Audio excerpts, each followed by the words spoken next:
My name is Norman Patrick Brown. I'm son of Bishio Bepatole Basischi. Managati the Shinalet Kapandashichi. I'm originally from Chinle, Arizona, and my father was a coat talker. His name was Sosie Herman Brown Sr., Chinle. I'm sure everyone's aware of the Pentagon and the U.S. Department of Defense and the Executive Office of the U.S. government had purged and eliminated the history of the contributions and sacrifices of the Navajo Code Talkers. They deleted all the historical knowledge, pictures, history of the Navajo Code Talkers on all their government websites. And we'd like to thank the people of America, the federal and state officials, and the educational and other institutions across the United States for demanding that the Navajo Code Talkers' history and legacy be put back onto the websites. Within one day, they decided to put on the websites the history of Navajo Code Talkers. And we're very thankful. Not only are we here to express our concerns that this might happen again, but we want to acknowledge all the other people of color, the veterans, the ethnic communities, the different faiths, and the different languages that created and made America great. So we want to acknowledge the widows of the Navajo Code Talkers. We want to acknowledge the children and the grandchildren of the Navajo Code Talkers. We want to remind the United States government and the American people that we come from a great people, that the Navajo people had faced warfare for over 350 years. The spirit of our Navajo warriors, both male and female, is the strength and was the strength of our Navajo Code Talkers. So the Navajo people had women and men warrior societies, and we'd like to acknowledge our ancestors who were forced to go to Fort Sumner, who were imprisoned. We also want to acknowledge our fathers, Navajo Code Talkers, who were punished for speaking their language in the boarding schools. Many were kidnapped from their homes in their early 20s and were forced to attend Christian and American-led schools. And a lot of our fathers that are code talkers were punished for speaking their language severely. And the greatness of our parents, our father was, with all the brutality and with all the mistreatment, they still volunteered for America. And that strength of character, their humility, their compassion, and their love for their land and people is really exceptional. And that's what we want to honor today. He was the last original code talker, right? Your father? Yes. Okay. No, actually, he's the second last of the two. The other one is Thomas McKay. He's 100 years old. And my dad was 107. So if you look at the way dad was like that about 5 years ago, that strong. And I'm here to be able to protect the legacy and stories of my dad. He was very historical in regards to how his life and how the Navajo Nation eventually became where it is today, and seen many hardships, especially the stock reduction, the uranium mining, and how he noticed that the language was being slowly deteriorating, and that once we forget our language, he said all the four directions, the doors of negativity will arrive on our land. And for that reason, he's says to have the younger generation to be able to learn the language, because it's very sacred. It was used, and this what brought them back. And to this day, many of the code talkers that had returned back to Iwo Jima, they started going like domino effect, he said, because many of them had returned back to where a lot of other things happened, and the Japanese, their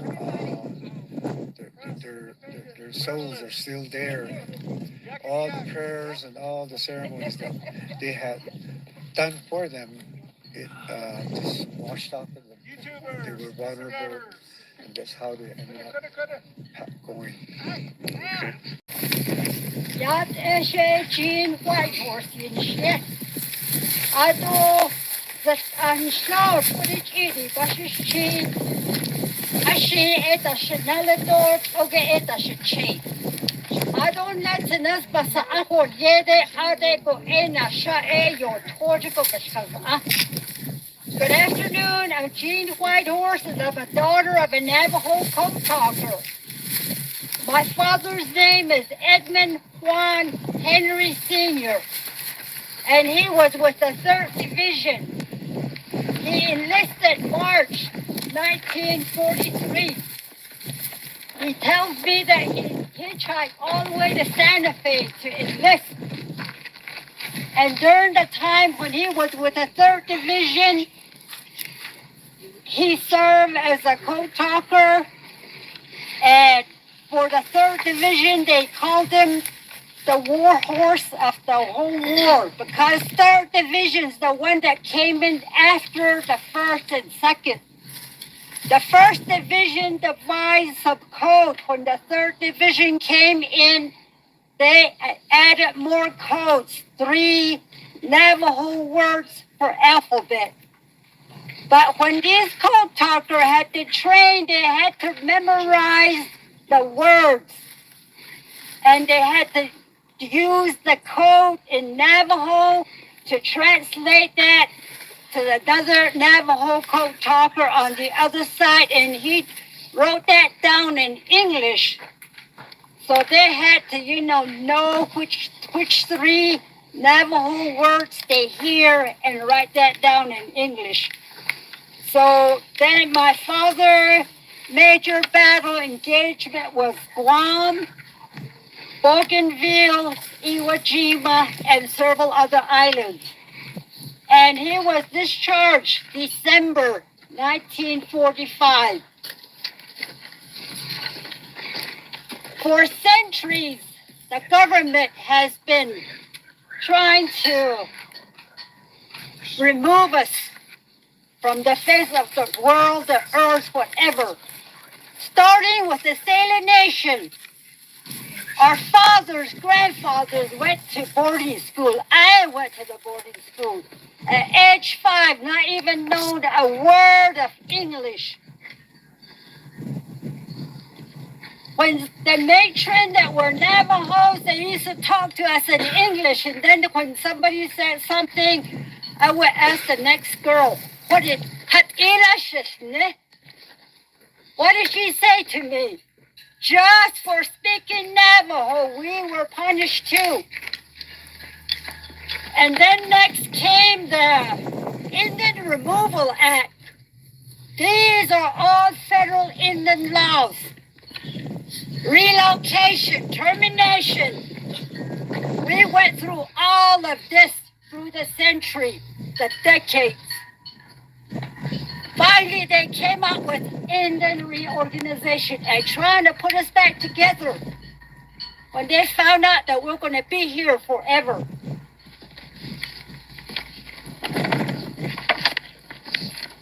But our grandfather played a major role in World War II. They helped the United States win the war against the Japanese. Now, who's going to do that now? 1st Division, like I said, developed the code. And when they were recognized for that, they were awarded the Gold Medal Award, which took about 5 years. I worked with the Navajo Code Talker, volunteered as a secretary for 12 years. One of my tasks was to help get signatures on a petition. And by July 26, 2001, that's when the Navajo Code Talker, the first 29, received their Gold Medal Award in Washington at the Rotunda. And at that time, John Brown was asked to speak on behalf of the Navajo Code Talker at the Rotunda. We were waiting for the program to start. A couple of us were waiting, talking with John Brown. And two of the security, the president's security, came up to us and said, "Who is speaking?" John Brown said, "I am." "Can we see your speech?" So they read his speech. I was standing there. And they said, "You cannot say this in front of the president." But John Brown, he said, "I was invited here to speak on behalf of the Navajo Code Talker. In your Constitution, I have a freedom of speech. This is my speech." What they didn't want him to say was that our Navajo language is precious and sacred, and it was bestowed upon us by the holy people. And our Navajo language is older than the United States Constitution. That's what he said. And he said, it's because our Navajo language, we are free. But freedom isn't free. This is what those security said you can't say in front of the president. But guess who was the first one that stood up and clapped? George Bush. He was standing, and then everybody, stood up and clapped. That's how it still is now. We're put aside. They don't recognize our fathers, our grandfathers, what they did for United States.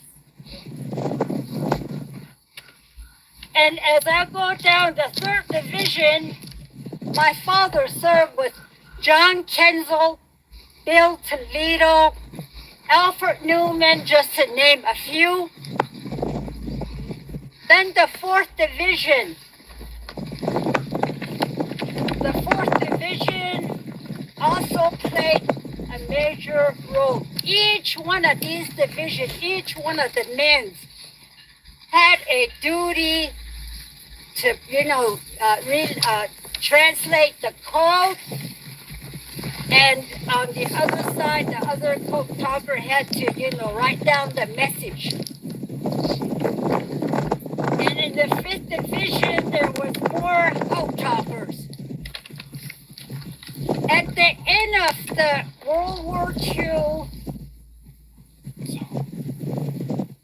some of the code talker came home, continued their education to be great leaders. Samuel Bilson with the 5th Division earned his PhD.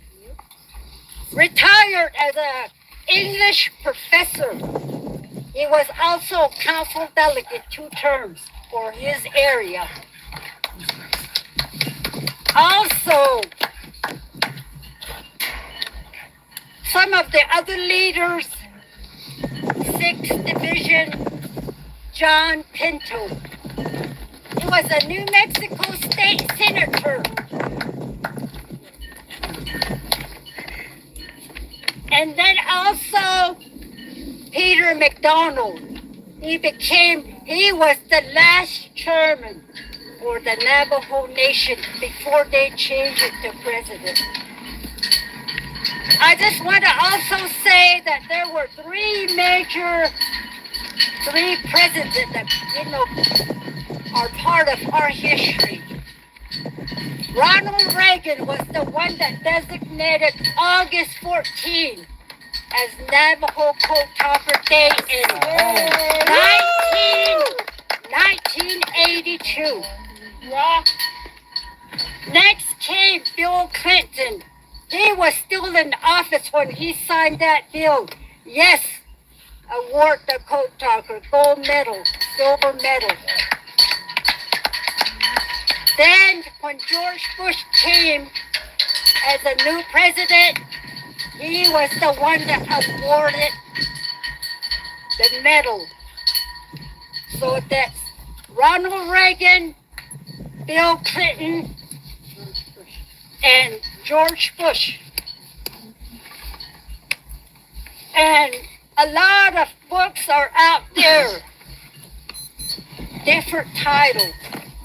Unsung Hero. When the Code Talkers were discharged, they were told never to talk about what they did. The war ended August 14, 1945. 42 to 46. And from that time to 1968, the code was finally declassified. Now, how many of us can keep a secret that long? When somebody tells you something before you know it's out the door. And just like John Brown said, freedom isn't free. We have some Navajo Code Talkers, KIA, Kill in Action. That's what he's talking about. For Arizona, there's John Johnston, Haswood, Lee Kirk, Tom Singer, Harry Sosi, Paul Chinchachiti. New Mexico, Ralph Morgan, William A. Nota, Alfred Sosi, Howard Sosi, Paul Begay, and Jimmy King. These are the heroes that we remember as of today.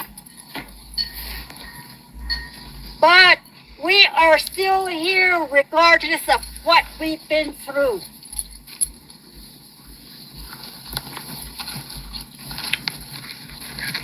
A lot of times they said there's 420 Code Talkers.